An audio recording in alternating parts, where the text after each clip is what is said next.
Για Μαγγελάνε μιλά. Λοιπόν, κοιτάξτε που βρισκόμαστε.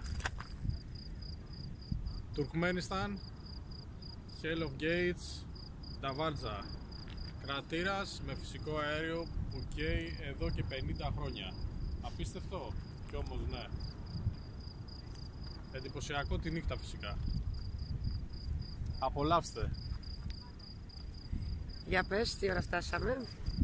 Φτάσαμε 8 η ώρα. Βράδυ. 8 η ώρα βέβαια, ναι, όταν έπεσε ο ήλιος. Μόλις είχε αρχίσει να νυχτώνει. Ξεκινήσαμε από Ουσμπεκιστάν, Ούκους. Και ήρθαμε, περάσαμε τα σύνορα. Είχε αρκετή καθυστέρηση η γραφειοκρατία. Και αποφασίσαμε να έρθουμε κατευθείαν εδώ, 250 χιλιόμετρα από τα σύνορα, μπορεί και παραπάνω. Παραπάνω, 285. 280 τουλάχιστον. Τελικά τα καταφέραμε. Ο δρόμος δεν ήταν πολύ καλός.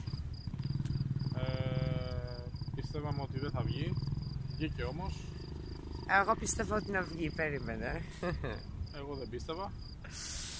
Βγήκε. Μπράβο Μαγγελάνε. Και βρισκόμαστε εδώ σε αυτό το ωραίο νυχτερινό τοπίο.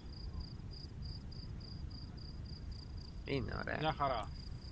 Πιστεύουμε ότι άξιζε τον κόπο. Άξιζε, ναι, όντως.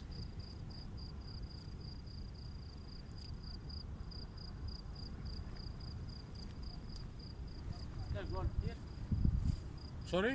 Gold beer. No, thank you. Thank you. Thank you.